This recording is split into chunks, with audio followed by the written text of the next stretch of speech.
Bismillahirrahmanirrahim. Assalamualaikum warahmatullahi wabarakatuh.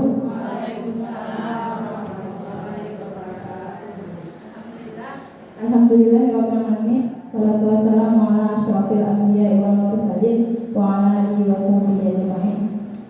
Puji syukur kita ucapkan kehadirat Allah Subhanahu wa taala yang sampai hari ini masih berikan dan kenikmatannya kepada kita, khususnya nikmat kesehatan, sehingga kita dapat berkumpul di SD Negeri Paya Raja di sekolah ini untuk melakukan kegiatan sosialisasi budaya disiplin positif sebagai aksi nyata dalam kegiatan pendidikan guru penggerak angkatan 8. Selanjutnya salawat dan salam marilah sama kita hadiahkan kepada junjungan kita Nabi besar Muhammad sallallahu alaihi wasallam.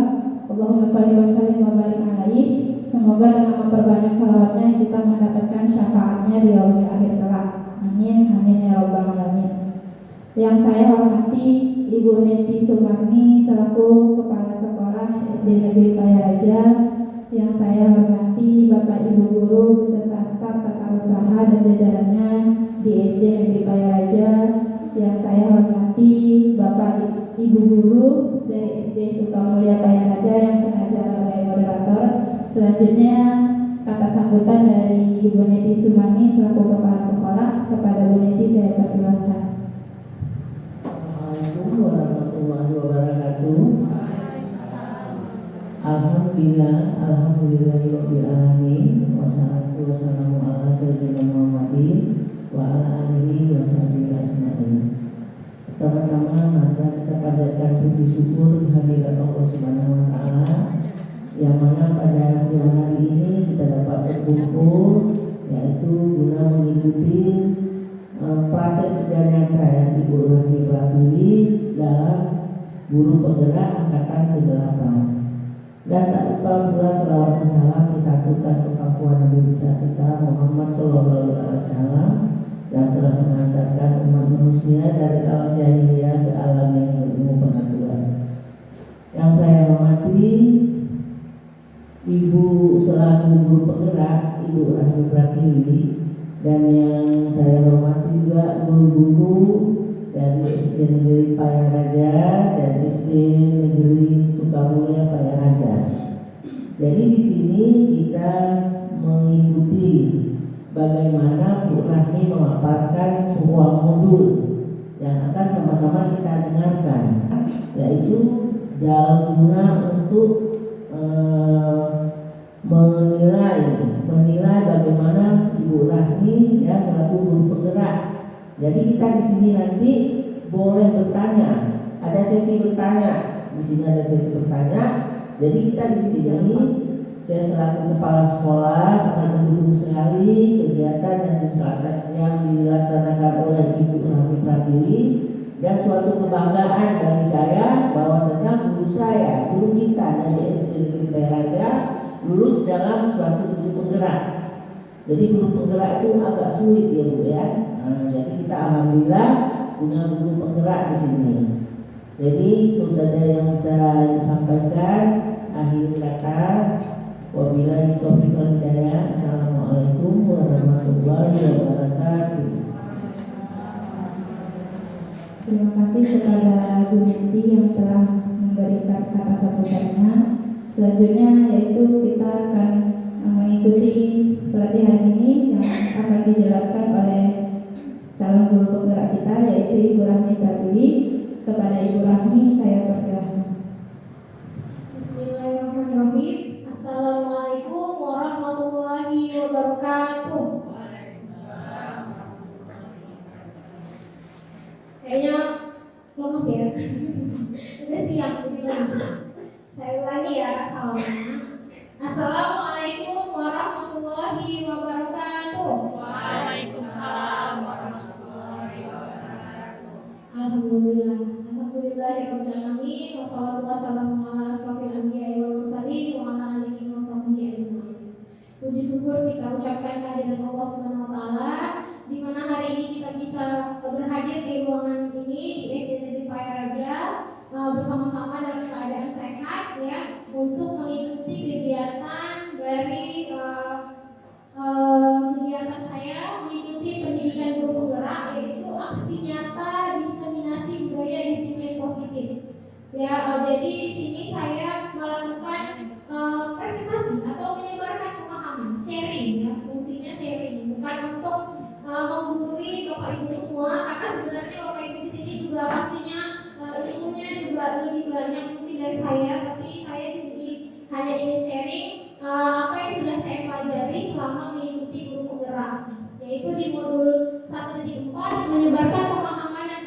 pengalaman budaya positif. Salawat beserta salam kita hadirkan kepada junjungan kita Nabi besar Muhammad SAW, karena kesungguhan beliau dalam menyebarkan Islam. Hari ini kita bisa menikmati nikmat iman dan nikmat Islam sampai ke detik ini. Insya Allah kita istiqomah di jalannya. Amin amin ya rabbal alamin. Yang saya hormati Ibu Kepala Sekolah SD Negeri Paya Raja, Ibu Neti Sumarni. Yang saya hormati Ibu Sri dan Ibu Yuli, ya yang dekat ya jalannya kemari ya, sekolah sebelah dari SD Negeri Sukamulia Paya Raja. Dan saya hormati Bapak Ibu guru SD Negeri Paya Raja serta tamu undangan ya, Ibu Vina Fani ya, calon guru ya. Semoga apa yang saya sampaikan hari ini bisa menjadi suatu manfaat bagi kita semua dalam mendidik anak-anak bangsa, khususnya di sekolah dasar ya. Mungkin langsung saja slide kedua ya. Selamat datang para guru hebat ya, para guru hebat. Mari bersama-sama belajar dan berkolaborasi demi mewujudkan budaya positif di sekolah kita. Jadi di sini kita mau bersama-sama belajar dan berkolaborasi. Bukan ya tadi, bukan saya maksudnya menggurui, karena Bapak Ibu di sini semua mungkin ilmunya sudah lebih banyak dari saya. Jadi saya di sini mau mengajak berkolaborasi.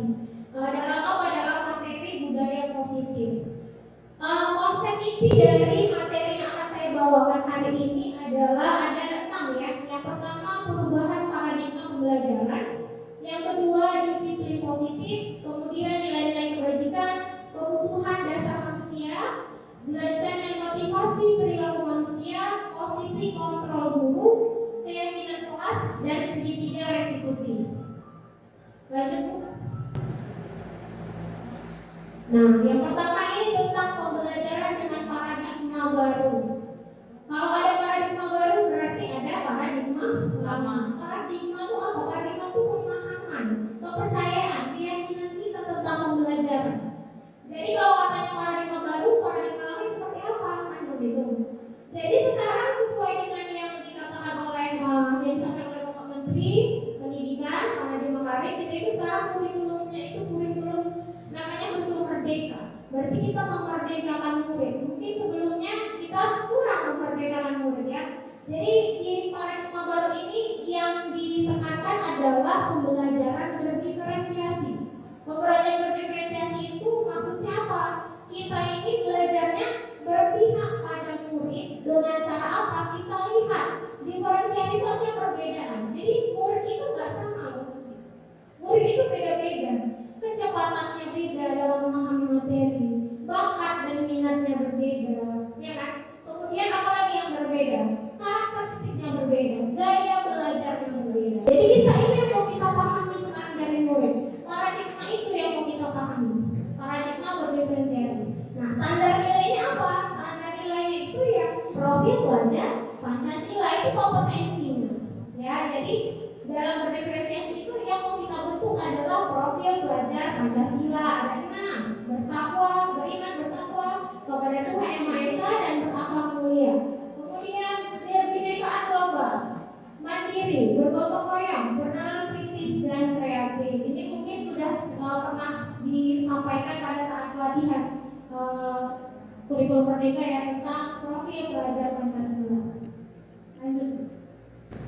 Nah, sekarang sebelum kita masuk ke materi intinya ya, ada satu kegiatan namanya kegiatan kepalan tangan. Jadi kegiatan kepalan tangan ini maksudnya apa? Coba buka. Contoh, misalnya Bu Putri adalah A, ya, Bu Putri adalah A, Bu Yuli adalah B, ya. Yang A ini tugasnya mengepalkan satu tangan seperti ini, ya. Di dalam tangan Bu Putri itu ada sesuatu hal yang berharga menurut Bu Putri, ya. Tapi Bu Yuli di sini ingin apa? Ingin membuat Bu Putri itu membuka tangannya, dengan cara apapun, mau dipaksa, dihardik, dikasih duit, ya, dikasih uang, kemudian diujuk-ujuk. Apa kira-kira yang terjadi? Kalau menurut Bu Putri, apa kira-kira yang terjadi?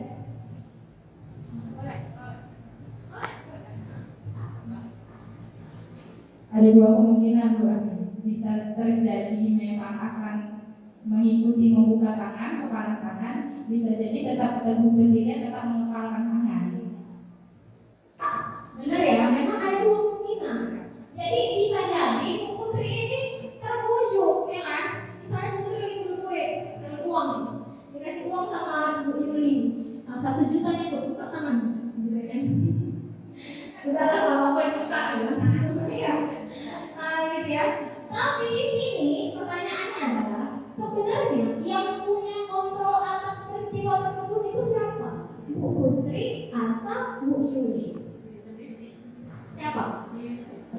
Iya. Iya, yang punya.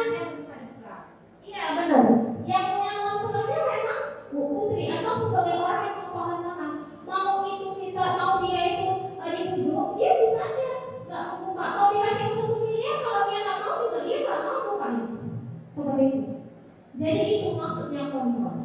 Ya, kontrol itu ada pada diri sendiri, bukan orang lain. Lanjut. Nah, jadi selama ini guru itu sering miskonsepsi tentang teori kontrol. Miskonsepsi itu apa artinya? Salah paham. Kesalahpahaman guru. Yang pertama apa? Ilusi guru mengontrol murid. Selama ini mungkin guru itu merasa harus kita nih yang mengontrol murid. Padahal belum tentu. Misalnya kita marah, kita kasih hukuman supaya dia disiplin. Bisa jangan dia menolak untuk menjalankan hukuman itu sebenarnya. Ataupun dia mau menjalankan apa yang kita suruh itu, tetapi dalam rangka apa? Dalam rangka mungkin dia takut dihukum, dalam rangka mungkin dia takut dimarahin orang tuanya, seperti itu. Jadi ada tujuan dia mengikuti kita. Bukan berarti karena kita dia berbuat, tapi karena memang dia sendiri yang mengontrol dirinya. Jadi guru itu tidak bisa mengontrol murid. Kita tidak bisa mengontrol orang lain. Kalau begitu kita lanjut. Ilusi bahwa kritik tuh. Kita masih ada 3 lagi. Ilusi bahwa semua penguatan positif efektif dan bermanfaat. Ini di sini penguatan positif maksudnya membujuk. Kan ada ya kalau anak SD itu yang suka merajuk, maunya dibujuk, ya kan? Nah itu sebenarnya nggak efektif. Mungkin dalam jangka pendek itu efektif kita membujuk anak. Tapi lama-lama dia jadi apa? Jadi ketergantungan. Kalau nggak dibujuk dulu, nggak mau. Kebiasaan dan itu bukan hal yang bisa mengontrol itu enggak. Lama-lama dibujuk pun dia nggak mau. Lama-lama dia tingkat ngambeknya semakin tinggi, ya kan? Seperti itu. Kemudian ilusi bahwa kritik dan membuat rasa bersalah mampu menguatkan karakter. Nah ini sering saya jumpai, bahkan mungkin diri saya sendiri pernah melakukan ya. Kita itu kadang berkata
sekarang yang digunakan. Pendekatan inilah yang digunakan teori kontrol. Jadi kalau di stimulus respon, realitas itu kebutuhan itu sama. Jadi dianggap kebutuhan semua orang itu sama, kebutuhan anak itu satu pola sama. Padahal kebutuhannya berbeda-beda. Si A, dia masih butuh untuk belajar membaca.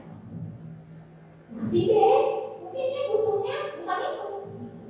Jadi kita lihat kebutuhan belajar anak itu berbeda-beda. Makanya sekarang ada namanya tes diagnostik awal, asesmen diagnostik, melihat kita anak itu kebutuhan belajarnya itu sampai mana. Si A udah bisa dia menggambarkan simbol-simbol Pancasila, ternyata si B belum. Berarti si B masih butuh pembelajaran itu. Si A udah bisa lanjut seperti itu. Jadi itu dia, kalau di kurikulum Merdeka ada namanya asesmen diagnostik, itu untuk mendukung pembelajaran berdiferensiasi tadi. Kemudian semua orang melihat hal yang sama kalau di stimulus respon. Padahal enggak. Anak-anak itu kadang-kadang melihat sesuatu tapi gambaran di kepalanya berbeda. Ya kan? Enggak sama. Kita aja kalau melihat sesuatu beda-beda. Ada yang dikasih jilbab bunga-bunga, ih cantik ya. Ada yang dikasih jilbab bunga-bunga, aku enggak suka bunga-bunga. Ada kan? Ada. Jadi berbeda. Gambarannya berbeda. Kesukaannya berbeda. Sampai dengan ini yang ketiga, kita mencoba mengubah orang agar berpandangan sama dengan kita. Kalau stimulus respon, kita mengubah anak agar anak itu sesuai dengan keinginan kita. Tapi kalau di teori kontrol, kita berusaha semua perilaku itu kita berusaha memahami pandangan orang lain tentang dunia. Jadi perbedaan itu biasa. Saya memandang ini lurus, misalnya orang memandangnya berbelok. Itu kita harus saling memahami. Jangan kita salahkan. Kenapa salah nih? Kamu salah ya, Bima. Kamu nggak boleh sebetulnya, tidak boleh. Ya. Jadi kita menghargai pandangan anak kita tentang satu hal. Kemudian perilaku buruk dilihat sebagai suatu kesalahan. Kalau di stimulus respon, kalau di teori kontrol semua perilaku memiliki tujuan. Jadi kalau anak-anak itu berbuat buruk, jangan langsung kita bilang kamu nakal. Kalau dia nggak bisa, kamu bodoh. Kalau dia ganggu teman, ngambil makanan teman, kamu bandel. Nggak boleh dicap seperti itu. Kita harus tahu dulu kenapa ya. Oh dia suka kali ngambilin makanan kawan. Ternyata kebutuhan perutnya memang nggak terpenuhi. Gitu. Ternyata memang itu kebutuhan yang dia harus penuhi, tapi nggak terpenuhi. Akhirnya dia berbuat seperti itu. Nah, jadi guru tuh perlu memandang demikian. Gitu. Jadi perilaku buruk itu dibuat menjadi suatu kesalahan. Kalau di teori kontrol, setiap perilaku punya tujuan. Dia memenuhi kebutuhannya. Kemudian orang lain bisa mengontrol saya. Kalau di stimulus respon, kalau di teori kontrol hanya Anda yang bisa mengontrol diri Anda. Itu yang tadi ya. Kemudian pemaksaan ada pada saat bujukan. Kolaborasi dan konsensus menciptakan pilihan-pilihan baru. Jadi kalau kita bujuk, kita maksa anak-anak itu kan satu arah ya. Tapi kalau nanti ada namanya penerapan bagaimana cara membuat siswa itu dalam menyelesaikan masalah itu dengan kolaborasi dan konsensus. Jadi kita masih pilihan-pilihan sama anak. Kita berkolaborasi sama anak. Bagaimana ya anak kita menyelesaikan masalah ini? Kita tanya, kita kembalikan sama dia. Seperti itu. Jadi kita berkolaborasi, enggak kita yang menyelesaikan. Kita berkolaborasi, kita menuntun anak-anak berpikir apa ya solusinya. Kita menuntun dia untuk mencari solusi sendiri.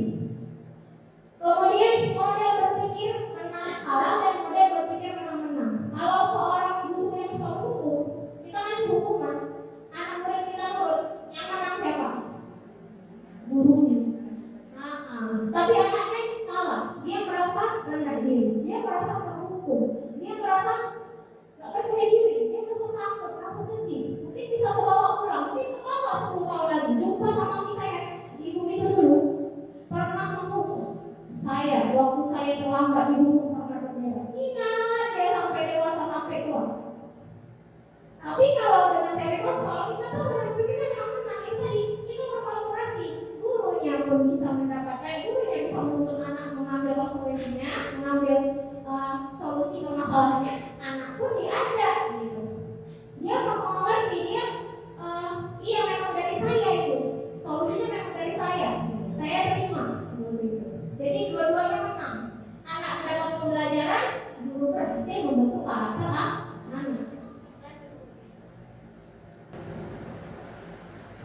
Nah, disiplin positif. Nah, kalau itu sudah berhasil ya tadi ya. Nah, ini adalah hal yang seringkali kita sebutkan di sekolah. Anak-anak, kalian harus disiplin. Kita sering memaknai kata disiplin sebagai sesuatu yang dilakukan seorang pada orang lain untuk mendapatkan kepatuhan. Kita cenderung menghubungkan kata disiplin dengan ketidaknyamanan bahkan hukuman. Iya Kak? Kita kadang-kadang kata disiplin itu hukuman. Sama nggak? Pernah nggak berpikir itu? Atau memang berpikir seperti itu? Kalau dengan kata disiplin, dengannya pasti peraturan, pasti hukuman, gitu ya. Padahal sebagai pendidik tujuan kita adalah menciptakan anak-anak yang memiliki disiplin diri. Disiplin diri itu self disiplin itu artinya apa? Dia bisa memerintah dirinya sendiri. Disiplin diri itu artinya merdeka, bisa memerintah dirinya sendiri. Itu kata Hajar Dewantara. Idealnya negara yang merdeka itu masyarakat itu disiplin dirinya ada, karena dia sudah bisa memerintah dirinya sendiri. Tapi kalau sudah tidak bisa dia memerintah dirinya sendiri, maka negara lah yang wajib mendisiplinkan dia. Makanya kalau ada undang-undang ya untuk mendisiplinkan masyarakat. Tapi kalau di sekolah kan konteksnya kita ini sedang membentuk karakter disiplin itu. Kemudian sehingga mereka bisa berperilaku dengan mengacu pada nilai-nilai kebajikan universal dan memiliki motivasi intrinsik bukan ekstrinsik. Ini tadi dia solusinya. Jadi kalau kita memaksa nggak efektif, menghukum nggak efektif, membujuk nggak efektif, apa yang efektif? Memberikan menuntun anak untuk memiliki motivasi intrinsik, motivasi dari dalam dirinya. Dengan apa? Dengan disiplin positif. Apa itu disiplin positif? Merupakan salah satu cara penerapan disiplin yang bertujuan untuk menumbuhkan kesadaran serta memberdayakan anak untuk melakukan sesuatu tanpa imbalan ataupun reward, ancaman ataupun hukuman. Jadi pemerintah diri sendiri tanpa dikasih hadiah dia pun mau, tanpa dikasih hukuman dia pun mau menjalani itu karena dia sadar. Aku butuh belajar, saya butuh belajar, jadi saya datang ke sekolah. Nggak harus dibangunin mama dulu, saya bangun. Mandiri ya, disiplin positif itu membantu anak itu menjadi mandiri dan bertanggung jawab.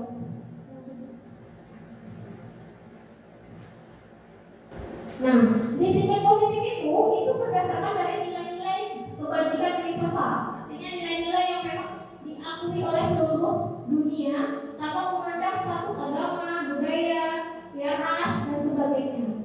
Contoh daripada nilai kebajikan universal disepakati itu ada 3 di sini yang saya masukkan. Cuman yang kita pakai yang mana Bapak Ibu? Yang mana? Iya, profil, pelajar, Pancasila. Itu yang kita pakai di Indonesia dalam dunia pendidikan. Beriman pada dan bertakwa kepada Tuhan Yang Maha Esa, beragama mulia, berbudaya global, gotong royong, mandiri, kreatif dan bernalar kritis. Nah ini dia tadi, kan tadi ada ya, saya jelaskan anak-anak itu kenapa mengganggu kawan. Kenapa dia mengambil makanan kawan? Karena setiap manusia itu punya kebutuhan dasar. Ada 5 kebutuhan dasar manusia. Apa aja itu? Yang paling pertama dan utama adalah kebutuhan bertahan hidup. Contohnya makanan, pakaian, tempat tinggal, keamanan dan kesehatan. Yang kedua apa? Kasih sayang dan rasa diterima. Rasa diterima, diperhatikan, dipedulikan, berbagi, dan menjadi bagian dari kelompok. Makanya anak-anak yang suka manja-manja sama kita, kebutuhan dasarnya itu mungkin kasih sayang, atau dia mencari masalah supaya diperhatikan. Mungkin kebutuhan dasar lingkungan yang dia hadapi itu kasih sayang.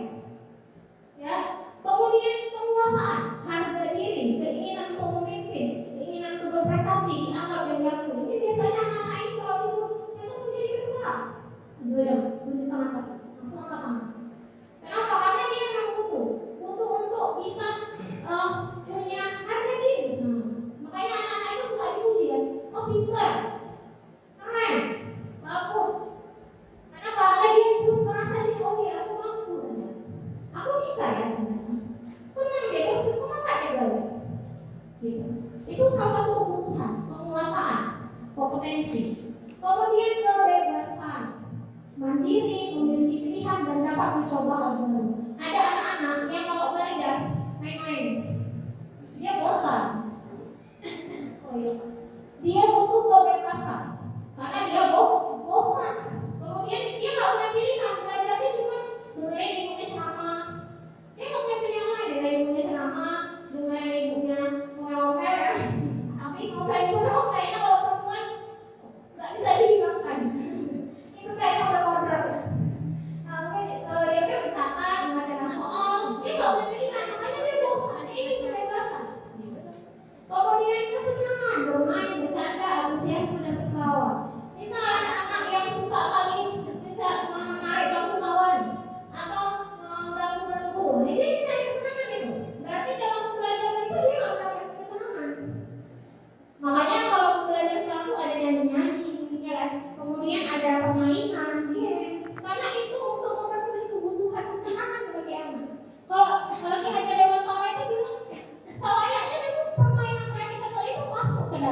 Ya, lanjut Bu. Nah, motivasi perilaku manusia. Dia Lawson dalam bukunya, dia menyatakan bahwa ada 3 motivasi perilaku manusia. Yang pertama, menghindari ketidaknyamanan dan hukuman. Yang kedua, mendapatkan imbalan atau penghargaan dari orang lain.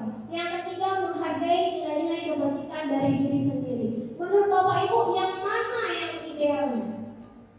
Kalau kita melakukan sesuatu, contoh, misal mau belajar, apakah karena nggak mau dihukum, atau karena mendapat penghargaan, atau karena nilai-nilai kebajikan dari diri sendiri? Yang mana? Yang jelas nomor 1 enggak ya? Masa kita karena takut dihukum? Kalau pertanyaan gitu ya, karena takut dihukum, takut dapat sanksi, cepat-cepat kumpul KDM. Karena ya kan? Atau mendapat imbalan? Oh, ini karena mendapat imbalan dari kepala sekolah, jadi kita cepat-cepat kerjakan. Enggak. Jadi yang mana yang bagus Bu? Yang idealnya? Iya. Jadi anak-anak itu disuruh berpegang pada nilai, bukan berpegang pada sesuatu hal yang lain selain nilai. Ya, dia berpegangnya pada nilai, bukan pada karena disuruh guru, bukan karena dihukum guru, tapi pada nilai. Kalau saya belajar, nilainya apa? Berarti saya bisa mendapatkan apa yang saya cita-cita. Kalau saya menghargai teman saya, berarti saya mendapatkan nilai saling menghormati antar teman. Kalau saya sopan, itu memang harus nilai yang ada pada diri saya. Itu namanya motivasi intrinsik dari dalam diri kita sendiri. Lanjut. Nah, ini dia. Jadi dalam konsep disiplin itu ada namanya hukuman, penghargaan, dan restitusi. Kalau hukuman itu biasanya sifatnya tidak terencana atau tiba-tiba. Anak tiba-tiba terlambat kan? Anak tuh udah deg-degan nih. Mau diapain ini? Mau diapain ini terlambat? Takut nih, ya kan? Karena dia nggak tahu mau diapain sama gurunya. Entah mau di bendera, disuruh motif sampah, cuci kamar mandi, dia nggak tahu. Karena itu tiba-tiba dia udah deg-degan duluan. Kemudian murid tidak tahu apa yang terjadi atau dia tidak dilibatkan dalam mengambil konsekuensinya tadi, hukumannya tadi, ya kan? Kemudian bersifat satu arah, gurunya yang memberikan stimulus, gurunya memberikan hukuman, gurunya memberikan konsekuensi. Anak muridnya nggak tahu, menerima aja. Kemudian berupa hukuman fisik atau psikis. Kalau hukuman fisik, ya itu mungkin ada dari lapangan ya, hukumannya fisik. Yang paling saya rasa saya pernah mengalaminya dan itu lebih sakit daripada hukuman fisik itu ya hukuman psikis. Ketika kita punya kesalahan, kita dipermalukan di depan orang lain. Dan itu rasanya sakitnya itu di sini. Nah, kayak lagu ya. Sakitnya itu di sini. Sampai sekarang saya masih ingat kejadiannya, masih ingat gurunya yang siapa yang memberikan hukuman. Kalau diingat-ingat masih malu. Ya, masih agak-agak malu, walaupun nggak semalu dulu, tapi masih malu kalau diingat-ingat. Mungkin kalau jumpa teman yang melihat saya di hukum itu, saya pun masih malu. Ya, itu tadi bahayanya hukuman psikis itu. Kalau fisik, kalau udah dicubit, hilang sakitnya udah. Tapi kalau psikis, itulah sama seperti bully ya. Bully itu bisa sampai efeknya parah karena dia bukan cuma kekerasan fisik aja, psikis, mental. Maka sampai ada yang menghilangkan nyawa dan sebagainya. Itu yang sangat disayangkan dan luar biasa memprihatinkan saat ini. Kemudian penghargaan. Nah, ini konsep yang saya sendiri juga selama ini salah dalam memahami. Penghargaan itu ternyata tidak efektif untuk mengontrol murid, mendisiplinkan murid. Kenapa? Karena penghargaan itu kadang cuma berlaku untuk jangka pendek. Pas ngasih penghargaan itu bagus sih, tapi selanjutnya kalau ada penghargaan lain lagi, ya udah nggak mau lagi. Kemudian harus hukuman. Dalam satu kelas ada 30 orang, yang dikasih penghargaan 5 orang. Pasti menimbulkan sesuatu hal yang gak enak sama kawan. Dia aja bumbu yang dikasih. Saya kan mau juga. Akhirnya apa? Dia bisa jadi membenci temannya atau gurunya. Iya.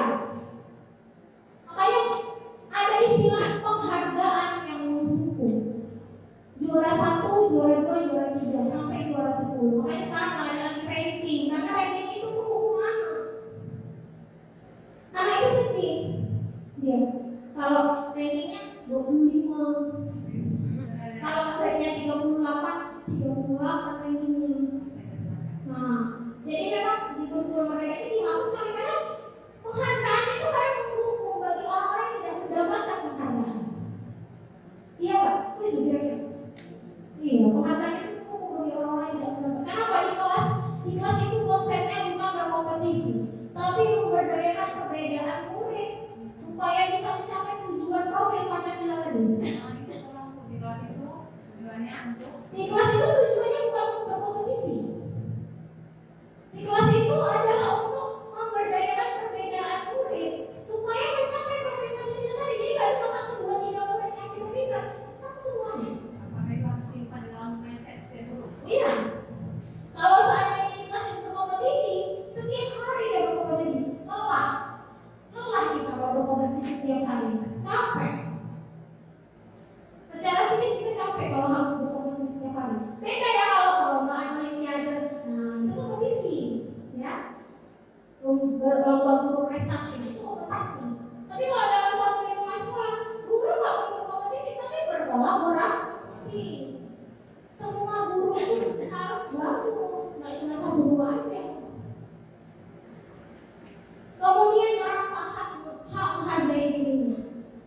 Udahlah, dia diajak dapat. Saya ini memang bodoh saya.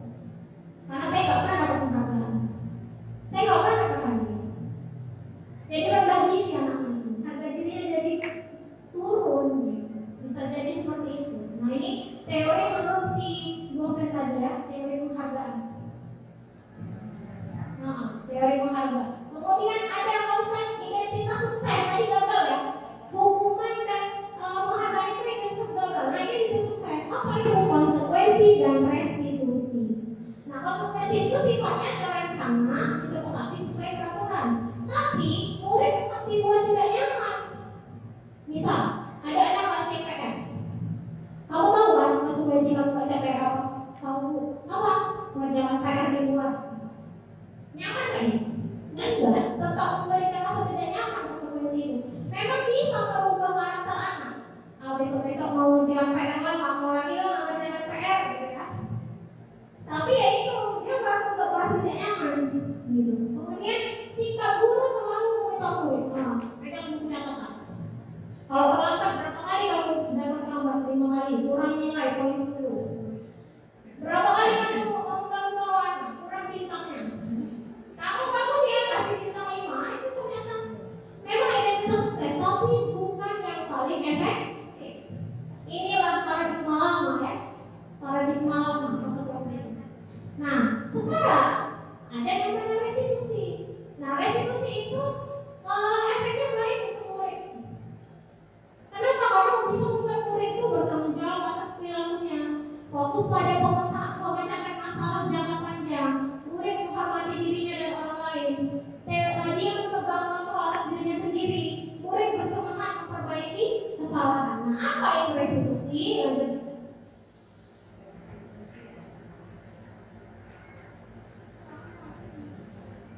dulu kita ya. Jadi kita mau membedakan dulu nih hukuman, konsekuensi, dan restitusi. Contoh kasus murid terlambat datang ke sekolah. Kalau hukuman, guru menghukum siswa tersebut untuk berlari keliling lapangan. Gurunya marah, siswanya takut. Kalau konsekuensi, guru mencatat waktu kehadiran siswa di buku catatan kedatangan siswa. Dihitung total keterlambatannya, dikurangi nilai hadiahnya. Buku kasus, ya. Jangan dulu tuh namanya buku kasus, buku hitam. Walaupun warnanya hijau tetap buku hitam. Jangan dulu tuh ya. Kelihatan banget nih generasi zaman dulu. Padahal kemudian guru tegas dan siswa menghormati peraturan. Jadi dia fokusnya pada peraturan. Nggak ada itu bonding hubungan antara guru dan murid. Yang menghubungkan tuh konsekuensi peraturan. Jadi tegas dia. Kemudian restitusi. Nah restitusi ini dia menanyakan keyakinan kelas. Untuk siswa menyelesaikan masalah. Guru terbuka dan siswa menyadari nilai yang belum ia terapkan dan ingin memperbaiki perilakunya. Nah apa itu restitusi? Ini baru. Ya, restitusi merupakan proses kolaborasi yang mengajak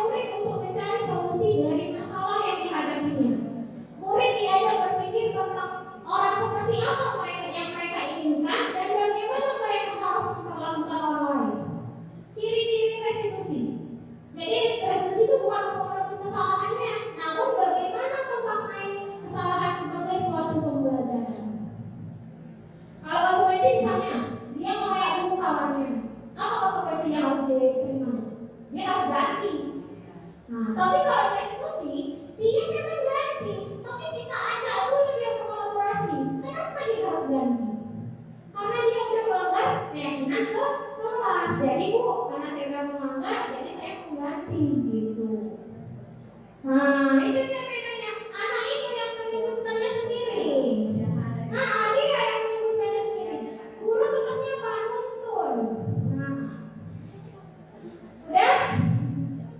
Suatu tawaran, bukan paksaan. Jadi kita nuntutnya dengan menawarkan. Jadi Nak, menurut kamu bagaimana ini kita selesaikan permasalahannya? Kemudian menuntut untuk melihat ke dalam diri. Jadi menurut kamu nilai apa yang kamu belum penuhi? Nilai keyakinan kelas yang mana? Gitu. Nilai peraturan yang mana yang belum kamu penuhi? Kemudian mencari kebutuhan dasar yang mendasari tindakan. Di restitusi itu saat kita berkolaborasi, kita langsung tahu oh anak ini murid kita ini berbuat salah karena kebutuhan lapar. Jadi dia mau kawannya ngambil makanan kawannya. Kita langsung tahu di situ. Jadi kita arahkan dia kepada menyelesaikan masalah sesuai dengan kebutuhan. Kamu lapar ya, Nek? Makanya ngambil punya kamu. Iya Bu, saya mau sarapan. Nah, kita harus tahu kan. Nah, kalau misalnya kalau lapar itu caranya harus baik dalam memenuhinya. Gak boleh mengambil makanan kawan. Gitu. Jadi dia tahu, ya kalau lapar gak boleh mengambil makanan kawan. Kemudian fokus pada karakter, bukan pada tindakan, dan fokus pada solusi. Nah,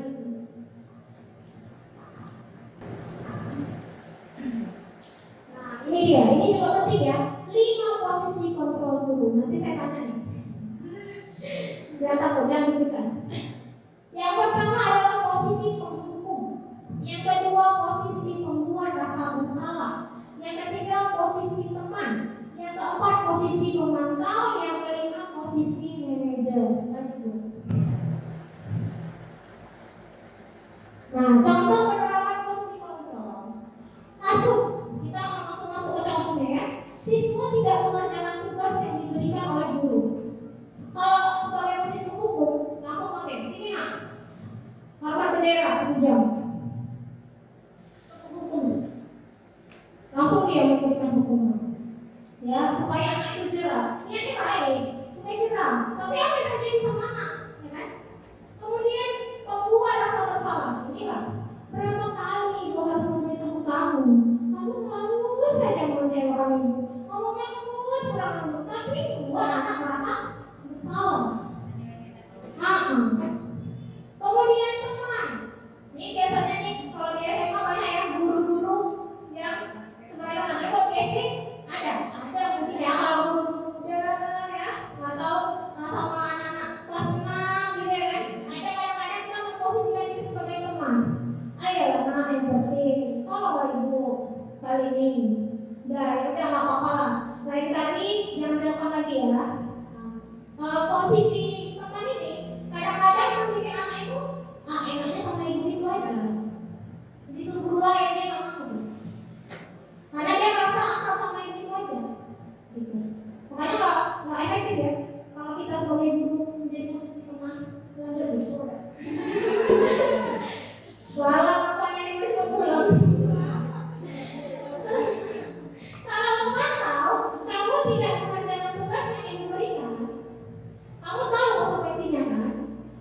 Kalau itu pulang sekolah, kamu tetap di kelas dan mengerjakan tugas sebelum pulang. Jadi tanya dulu, tahu kan konsekuensinya? Tahu Bu, saya pulang sekolah nanti harus mengerjakan tugas dulu. Ya udah, berarti kamu harus mengerjakan tugas nanti sebelum pulang. Nah, yang terakhir posisi manajer. Jadi kalau posisi manajer ini bertanya dulu, kamu tahu nak kesalahan kamu apa? Gitu ya. Menurut kamu bagaimana kamu bisa memperbaiki kesalahan yang kamu lakukan? Jadi nanya kembali, kita pulangkan lagi sama anak. Nah kalau anak nggak tahu kita tuntun dengan tadi memahami kebutuhan apa yang dia inginkan. Kamu lapar ya Nak? Kamu senang ya kamu teman aku? Iya aku senang Bu, karena saya bosan. Ya. Lanjut, tunggu dulu. Jadi selama ini Bapak Ibu posisinya yang mana dari yang 5 tadi? Kalau saya jujur, saya banyaknya kayaknya sebagai pemantau sama pembuat rasa bersalah. Ya,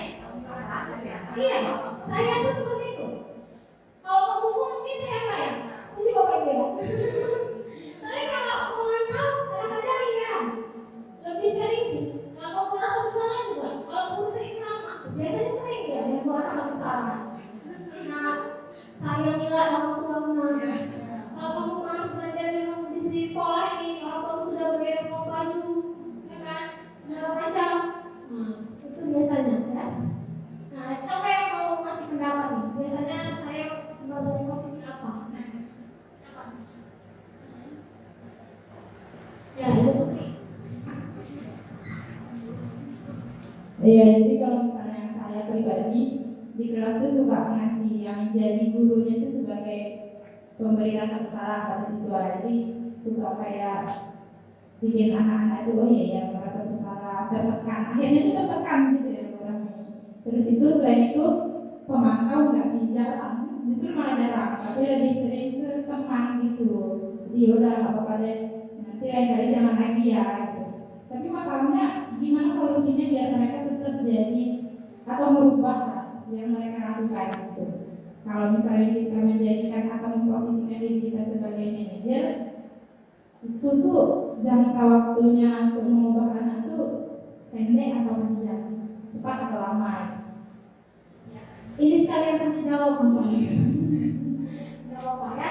Jadi memang posisi yang paling ideal itu yang manajer, ya kan? Penghukum itu nggak ideal, membuat rasa bersalah itu nggak ideal, teman juga nggak ideal, apalagi penghukum, ya apalagi kalau pemantau masih inilah identitas sukses. Tapi kalau katanya penghukum itu udah nggak boleh, hukuman itu nggak boleh ada di sekolah. Hukuman itu adanya di undang-undang aja, ya. Berarti karena parah ya. Orang yang nggak bisa lagi direstitusi berarti, gitu ya. Hukuman itu nggak boleh ada di sekolah. Jadi yang ini disarankan itu apa? Posisi kita sebagai manajer melakukan restitusi tadi. Kalau ditanya berapa lama Bu? Ya sepanjang hayat, karena belajar itu sepanjang hayat dia, ya kan? Kita selama dia di sekolah ini, ya kita berusaha merubah dia. Masalah hasil itu kita serahkan kepada Allah. Ya berarti kita berusaha yang terbaik. Kalau saya gitu sih. Itu menurut pendapat saya ya. Setiap hari, apalagi kita pernah dengar satu pepatah, belajar di waktu kecil itu bagai mengukir di atas batu. Batu itu keras, itu tuh susah mengukirnya, lama. Tapi lama hilangnya, tapi nggak bisa dia bertahan sebenarnya. Tapi lama juga buatnya, susah juga kita mengukirnya. Perlu keahlian, perlu kesabaran, mau dibentuk seperti apa. Tapi kalau belajar waktu besar, pakai mungkin di atas air, memang gampang, tapi jadi itu dia, guru itu harus sabar memang. Kalau hasil itu ya tergantung kita, konsisten apa enggak. Gitu. Lanjut ke keyakinan kelas. Nah, kalau restitusi itu erat hubungannya dengan keyakinan kelas. Mengapa harus keyakinan kelas, bukan peraturan kelas? Ini ada pertanyaan. Kenapa kita memilih menggunakan helm saat mengendarai motor? Takut ditilang polisi, Bu. Ya. Iya. Tapi emang karena takut ditilang polisi, bukan karena apa? Ya. Idealnya pasti kalau motivasi intrinsik dalam diri tadi ya karena aman. Itu nilainya. Karena nggak mau kecelakaan. Karena takut kalau kecelakaan kepalanya bocor atau bagaimana atau cedera. Jadi mengelak. Kemudian mengapa kita harus memakai masker saat terjadi pandemi COVID? Karena takut razia masker. Padahal kalau motivasi intrinsik harusnya karena apa? Karena memang kita nggak mau tertular dan menularkan virus itu. Itu nilainya. Jadi motivasi intrinsik itu dalam diri kita paham kenapa kita melakukan itu. Nah ini saya baru praktek kemarin. Fotonya ada. Jadi keyakinan kelas itu sifatnya abstrak. Kalau peraturan, tadi belum dijawab ya. Kenapa harus keyakinan kelas bukan peraturan kelas? Karena keyakinan kelas itu berdasarkan motivasi intrinsik. Kalau peraturan itu berdasarkan aturan yang harus diikuti aja gitu. Karena keyakinan kelas itu biasanya anak-anak itu berdasarkan motivasi intrinsik dari dalam diri. Kenapa dari dalam diri? Karena kita membuatnya bersama-sama antara guru sama murid ini nih. Saya buat sama-sama keyakinan kelasnya apa saja kira-kira dalam 1 tahun ini bersama ibu, keyakinan kelas atau peraturan yang akan kita percaya selama di kelas selama pembelajaran, ya. Apa karakteristiknya membuat keyakinan kelas itu? Kalimatnya itu bersifat abstrak. Kalau peraturan kan gini, dilarang makan di dalam kelas. Kalau peraturan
Nanti ada contohnya. Kemudian sebaiknya tidak terlalu banyak. Jadi kalau yang saya tahu itu paling banyak 7 atau 8, 7 seperti ini. Nggak boleh sampai 30 peraturan kelas. Nggak ingat ya? Kali-kali aja banyak akalnya, apalagi peraturan kelas ya. Kemudian semua warga sesuai kondisi kelas sekolah agar mudah diterapkan. Kita lihat sesuai dengan kondisi sekolah, kondisi kelas. Kemudian semua warga sekolah dilibatkan dalam pembentukan keyakinan kelas. Itu tadi diajak anak-anak itu. Nah hari ini kita buat keyakinan kelas ya. Apa itu keyakinan kelas? Kita jelaskan. Ya, nanti ada tata caranya. Lanjut. Nah ini dia prosedur keyakinan kelas. Ini yang penting ya. Jadi yang pertama mempersilahkan warga sekolah atau murid-murid kelas untuk bercurah pendapat tentang peraturan yang perlu disepakati sekolah. Kalau saya biasanya nanya dulu, nah kamu ke sekolah untuk apa? Mau ngapain? Mau belajar bu? Dikasih pertanyaan-pertanyaan romantis.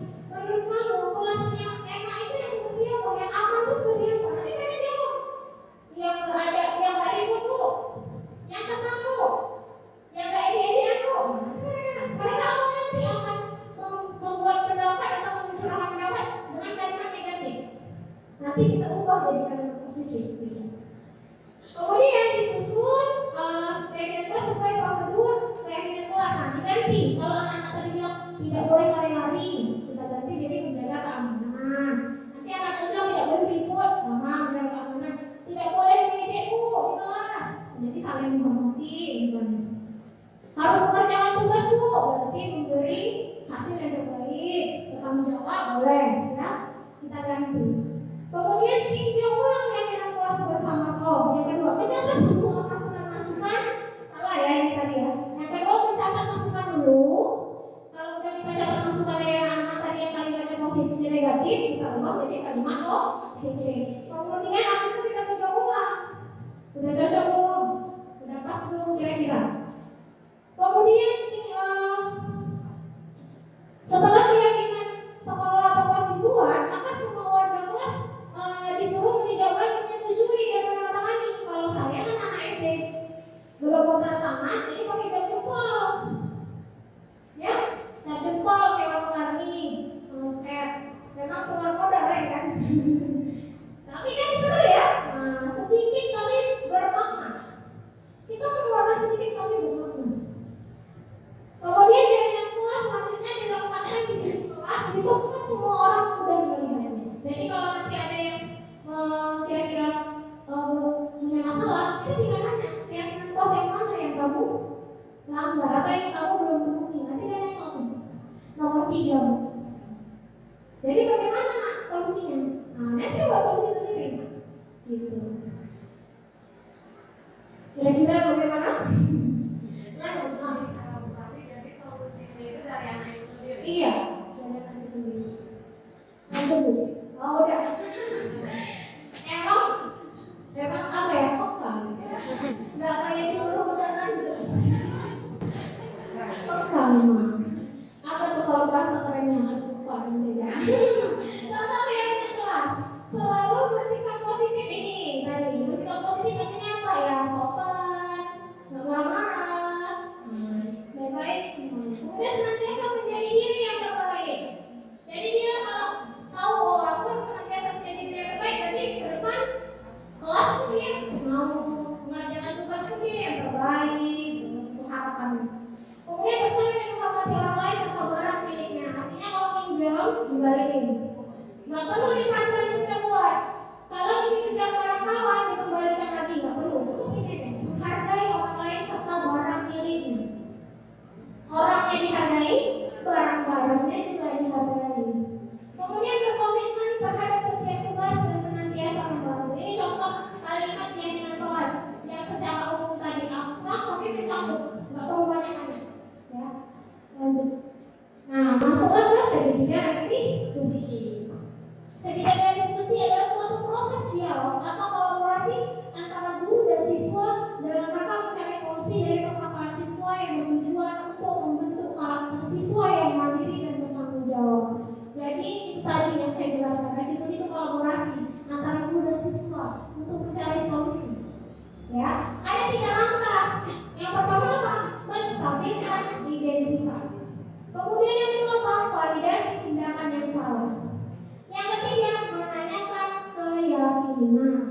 Bagaimana prosesnya?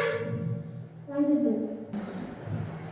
Menstabilkan identitas. Jadi menstabilkan identitas ini berdasarkan prinsip bahwa membuat kesalahan adalah proses daripada pembelajaran. Jadi apa yang mau kita tanya bilang sama anak-anak? Ini contohnya. Nggak apa-apa nak. Setiap orang itu pasti pernah berbuat salah. Ibu juga.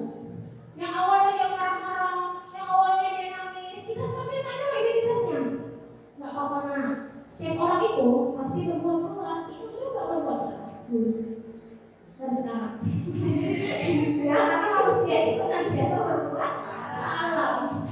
Tidak ada manusia yang sempurna.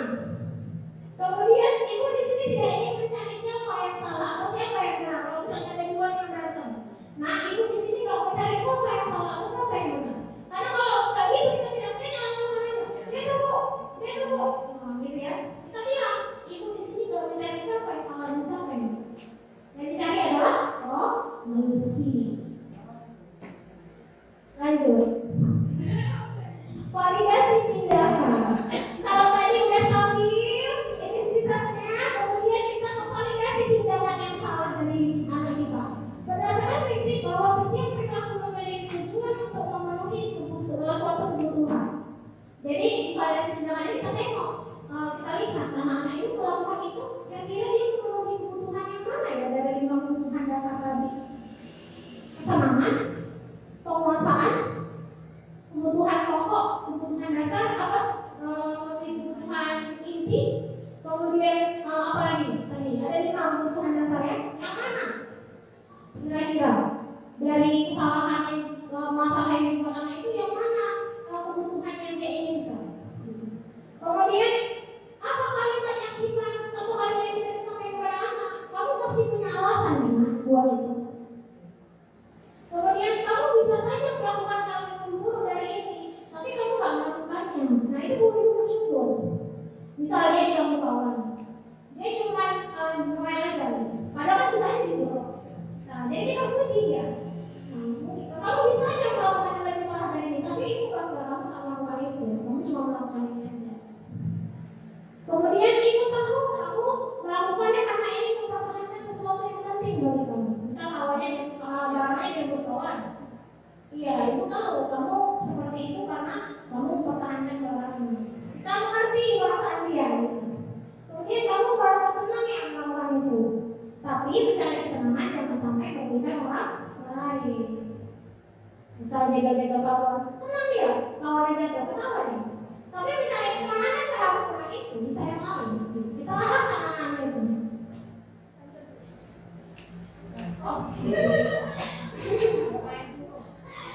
Iya, memang sangat proaktif. Tidak menanyakan keyakinan. Tadi kan yang pertama berdasarkan prinsip bahwa semua orang bisa melakukan kesalahan. Kemudian berdasarkan prinsip kebutuhan. Nah sekarang yang berdasarkan prinsip pada dasarnya perilaku itu didasari oleh motivasi intrinsik. Nah saatnya kita menanyakan.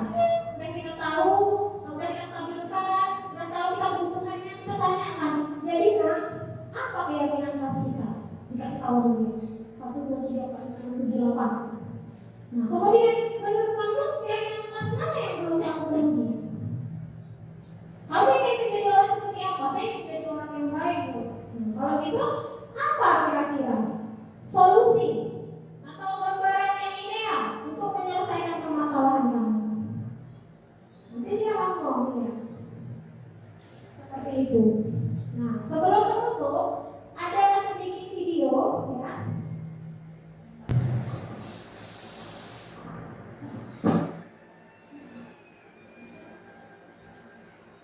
ya.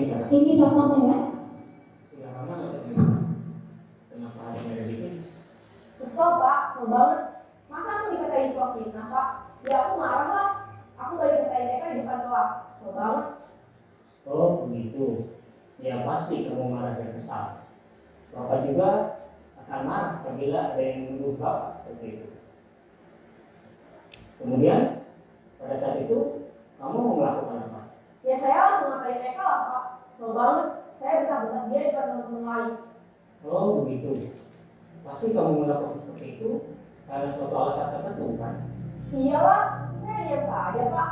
Ya saya bela diri lah. Masa saya dituduh fitnah? Ya wajar lah. Mempertahankan harga diri itu sesuatu yang penting buat kamu. Untung kamu tidak berpikir lagi, hanya membentak-bentak. Iya Pak. Untung saya masih bersabar dan hanya membentak saja. Sudah gemes padahal saya pasti bela diri lah. Ya pasti ya. Tapi kamu memilih untuk tetap bertahan dan bersabar. Kamu memilih untuk tidak berbuat lebih parah lagi, bukan? Iya. Nah, sekarang coba kita lihat lagi tindakan kamu yang mencetak Eka di kelas. Tindakan kamu itu kira-kira sesuai dengan keyakinan kelas atau prinsip kamu tidak? Enggak lah Pak. Capek Pak jadi pemarah. Jadi keyakinan atau prinsip mana yang kurang sesuai dengan keinginan kamu? Ya, saya sebenarnya sangat menghargai orang lain. Mungkin saat itu saya menjadi emosi, jadi tidak menunjukkan sikap itu. Kamu meyakini tidak menghargai orang lain itu penting buat kamu? Yakinlah Pak. Iya, setuju. Kita harus saling menghargai. Namun ada juga keyakinan yang kita sepakati yang perlu kita jalankan apabila kita sedang marah, kan? Ya saya bisa lebih proaktif, mulai dengan diri sendiri. Saya bisa jadi lebih sabar, mengambil waktu jeda untuk berpikir mau apa selanjutnya. Kira-kira kamu bersedia memperbaiki masalah ini tidak? Bersedia Pak. Kalau kamu memperbaiki masalah ini, kamu akan menjadi orang seperti apa? Saya akan menjadi orang yang bertanggung jawab kali ya Pak. Dan senantiasa proaktif. Iya, menurut kamu bagaimana rasanya menjadi orang seperti itu? Ya nyaman lah, bangga bisa bersabar dan menghadiri. Baiklah kalau begitu. Yuk kita pikirkan bagaimana memperbaiki masalah ini.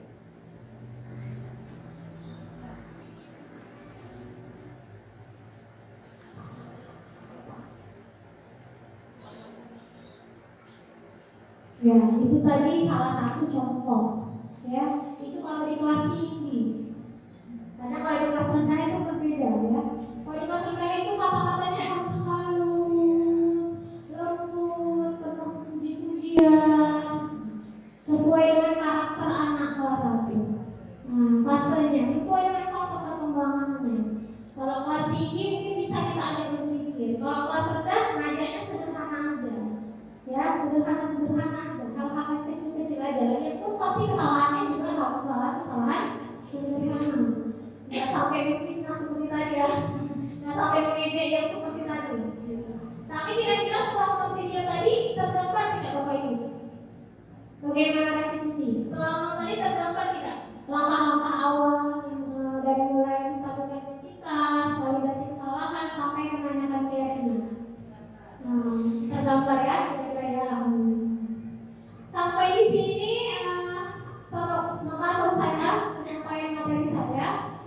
Dan akan ditutup dengan dalam menerapkan disiplin positif, hendaknya guru memiliki standar kepribadian, profesional dan sosial yang baik, di mana guru mampu berefleksi pada posisi kontrolnya saat ini, bagaimana perjalanan dirinya sebagai seorang among.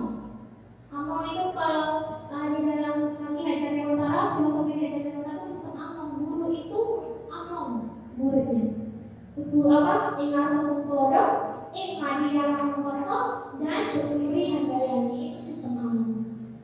Sebagai posisi manajer yang menuntut murid-murid menjadi insan yang mandiri, merdeka, dan bertanggung jawab. Ini dari standar nasional pendidikan. Jadi udah seharusnya kita menjadi posisi manajer karena sudah sesuai dengan standar nasional pendidikan. Nah, selanjutnya bagi Bapak Ibu, ini lanjutnya yang mau satu moderator lagi ya. Selanjutnya Bapak Ibu ada yang ingin memberikan tanggapan, pertanyaan, saran, boleh, oke. Ibu Astri.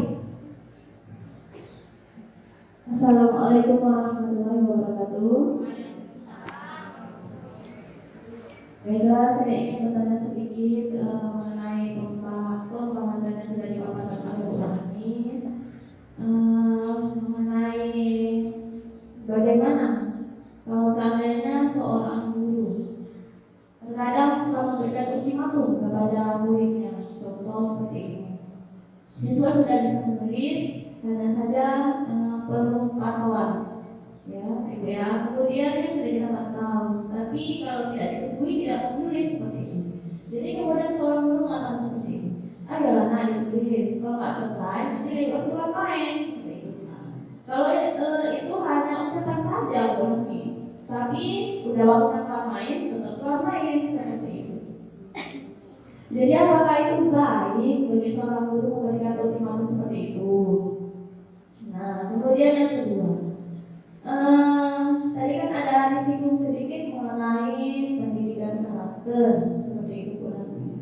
Jadi yang menjadi pertanyaan saya, bagaimana cara menanamkan pendidikan karakter itu terhadap murid, sehingga murid itu yang benar-benar sadar bahwa jika dia belajar itu memang berdasarkan nilai-nilai gitu, bukan berdasarkan karena dia ingin tidak karena dia takut nanti dimarahi oleh guru seperti itu. Dan pendidikan karakter itu kan dia tidak hanya saat belajar aja gitu, hubungan dengan teman, hubungan dengan guru itu kan juga ada pendidikan karakternya. Nah, jadi bagaimana agar semua siswa itu benar-benar sadar kalau dia tidak mengejek temannya, seperti itu memang dia tuh betul-betul sadar ya, bukan karena ngejek-ngejek nanti dilaporkan sama ibu guru. Nah, jadi itu saja pertanyaannya. Terima kasih. Subhanallah, Masya Allah ya, pertanyaan dari Bu Lastri ya, ada 2 panjang-panjang. Tapi sebelum saya menjawab, ada nggak Bapak Ibu di sini yang mau mencoba menjawab pertanyaan dari Bu Lastri tadi sesuai dengan apa materi yang saya sampaikan? Sebenarnya udah ada ya jawabannya ya. Nah, boleh. Ayo Bu. Assalamualaikum warahmatullahi wabarakatuh. Saya coba mengikuti kata-kata tadi seperti kata Ibu CGP bahwa sesama rekan seprofesi guru itu harus berkolaborasi. Jadi ada saya coba berkolaborasi sedikit. Maksudnya ilmu yang saya dapat tadi, menurut saya inginnya saya, kalau pertanyaan Ibu Lastri, sepertinya juga saya alami karena saat di sekolah kelas awal kelas tengah. Jadi di saat tahun ajaran baru ini memang terkadang selama ini sih memang masih menggunakan seperti kalau bisa jangan peraturan daripada keyakinan. Kalau bisa pelan-pelan kita terapkan, kita beri ke pertanyaan anak-anak ini kita biasa jam segini kita istirahat. Jadi nanti ada saat kita menulis, nanti kita sudah selesai ibu konten. Yang belum nanti ibu periksa, ibu bantu. Jadi kalau yang sudah selesai nanti waktu jam istirahat bunyi bel, boleh kasih istirahat. Kalau yang belum nanti dibantu. Gimana anak-anak? Kita lipatkan lagi pertanyaan itu keyakinan seperti tadi. Ya usah langsung kita buat peraturan. Nah, jadi nanti kan anak-anak menjawab karena masih kelas awal kan seperti dengan bahasa yang mudah dipahami. Nah, nanti kan anak-anak udah ada yang bijak, bicara dia, oh iya Bu, nanti kalau yang sudah siap boleh pose kalau yang sudah siap, kalau belum, nah nanti kan ada yang jawab, kalau yang belum siap nggak boleh kasih pose lah Bu, suruh siapkan dulu. Nah, jadi menurut pemahaman saya seperti dari kurang migrasi antara keyakinan dan peraturan, menurut saya seperti itu. Kalau keyakinan yang kita kasih pertanyaan anak, nanti kalau yang ada yang menjawab seperti itu, kepada Bu Lastri kurang lebih itu seperti itu kurang nih, apakah nanti itu kurangnya akan menambah itu. Demikian, assalamualaikum warahmatullahi wabarakatuh. Luar biasa sekali ya jawaban dari Ibu Sri ya, udah mencakup dari yang dijelaskan tadi tentang keyakinan kelas. Jadi dihubungkan antara perilaku siswa tadi dengan keyakinan kelas. Kalau saya boleh menambahkan ya, Bu Lastri tadi bilang ultimatum. Nah itu kalau ditanya boleh atau tidak, jawabnya tidak boleh. Sudah tidak boleh kita memberikan ultimatum. Nanti anaknya jadi buru-buru, dia enggak konsentrasi lagi ya. Asal-asal nih jawabnya, yang penting siap, yang penting aku pose, yang penting saya mau main, yang penting saya mau main-main. Atau jadi takut mainan. Apalagi anak kelas 1 ya. Anak kelas 1 tuh memang harus kita jaga benar-benar perasaannya supaya dia nggak takut, karena kita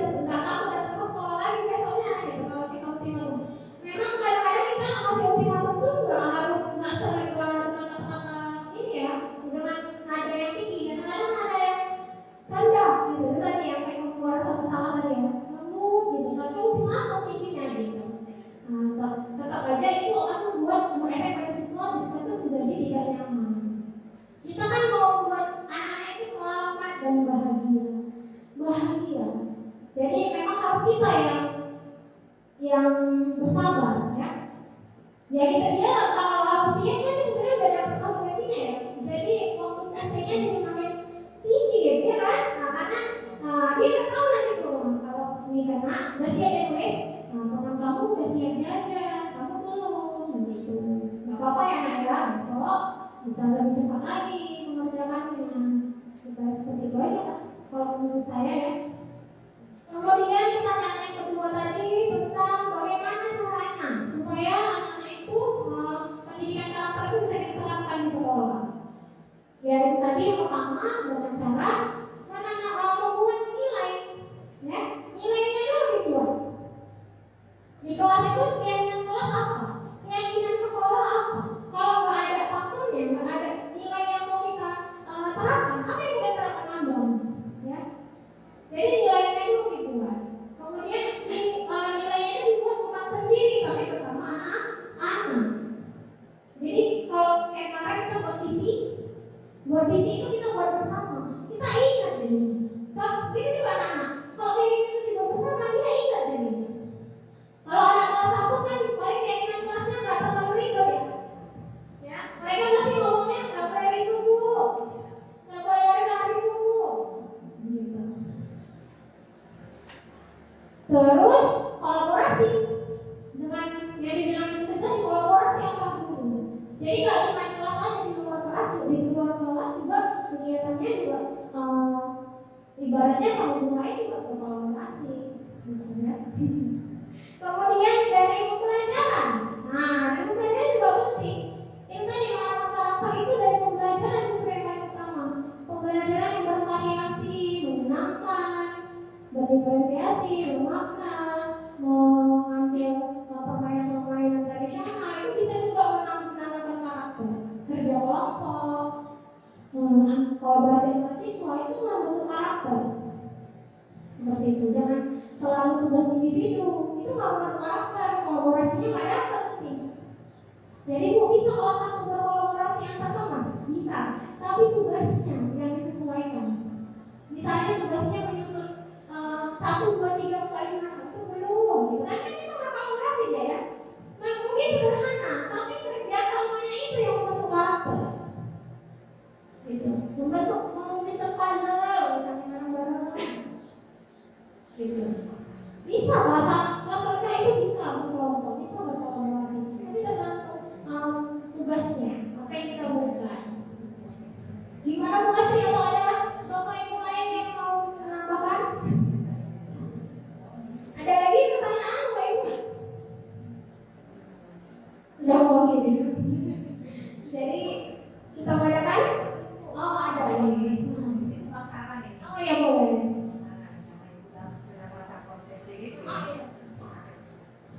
Maaf, agak udah di luar dari malu. Ini sumbang saran karena untuk support juga Ibu selaku CDP. Besok kan kita juga akan makan KKG seperti biasa. Kalau bisa yang presentasi punya hari, kalau misalnya waktu besok Ibu share ke sama teman di sana bahwa ini Ibu yang disampaikan ini sangat-sangat penting. Ya, karena kan kami nggak masuk ke CDP kan nggak tahu apa isinya. Jadi ini saja. Ya saya senang Bu, senang saya.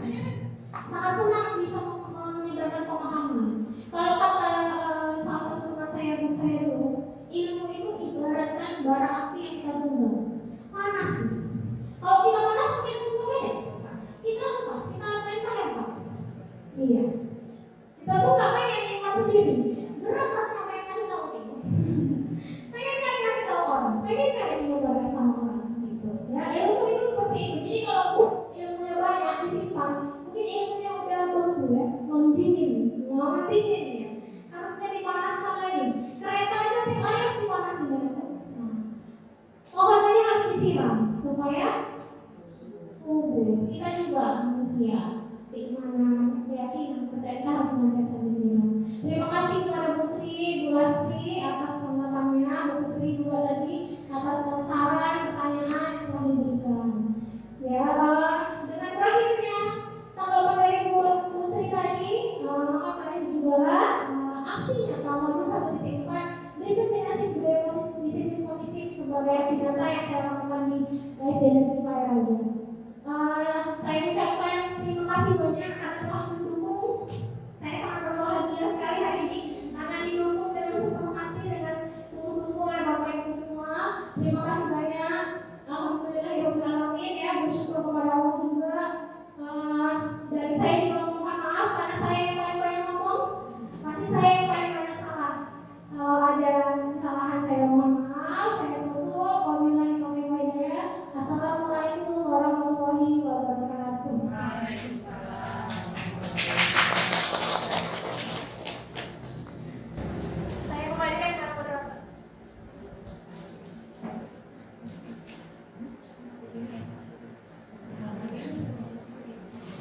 Baik, terima kasih kepada Bu Rahmi yang telah memaparkan penjelasan terkait dengan yang kita pelajari hari ini ya, Bapak Ibu.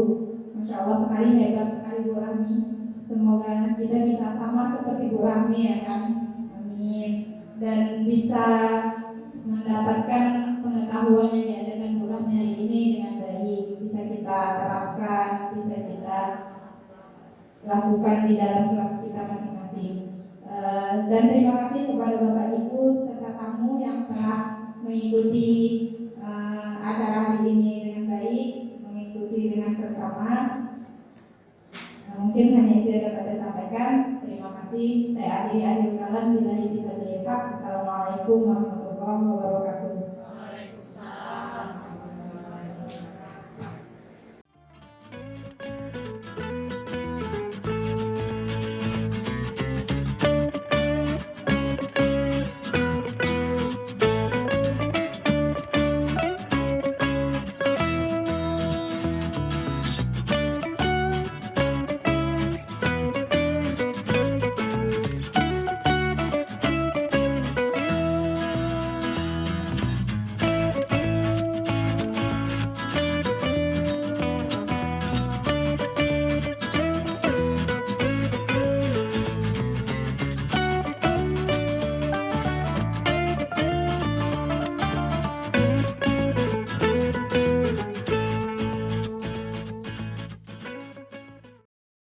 Assalamualaikum warahmatullahi wabarakatuh. Nama saya M. Alfidan. Saya siswa kelas 5 SD Negeri Payaraja. Saya senang membuat keyakinan kelas bersama teman-teman dan Bu Rahmi karena saya tahu mana yang baik dan yang buruk. Kemudian saya senang membuat poster keyakinan kelas dan memberi cap jempol. Demikian yang dapat saya sampaikan. Terima kasih. Assalamualaikum warahmatullahi wabarakatuh. Assalamualaikum warahmatullahi wabarakatuh.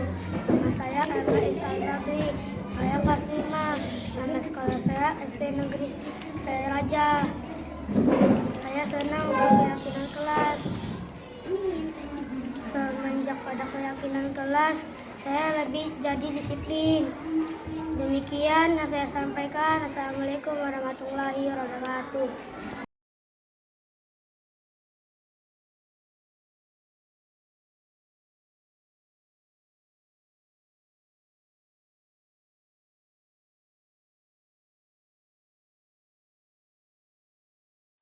Assalamualaikum warahmatullahi wabarakatuh. Baiklah, saya Sulastri sebagai guru kelas 1 dari SD Negeri Payaraja. Di sini saya akan memberikan pendapat mengenai aksi nyata yang telah disampaikan oleh Bu Rahmi. Nah, menurut saya apa yang telah disampaikan Bu Rahmi itu sangat bagus, baik dari segi pemaparannya, penyampaian materinya, dan begitu juga isinya. Ya, kenapa seperti itu? Karena itu memang sesuai dengan kurikulum Merdeka saat ini. Dan apa yang telah disampaikan oleh Bu Rahmi itu merupakan banyak pembaharuan gitu, yang saya dapatkan pada saat ini. Jadi saya merasa senang sekali, saya mendapatkan ilmu baru mengenai paparan yang telah disampaikan oleh Bu Rahmi. Jadi sekian itu saja yang bisa saya sampaikan. Saya akhiri dengan Assalamualaikum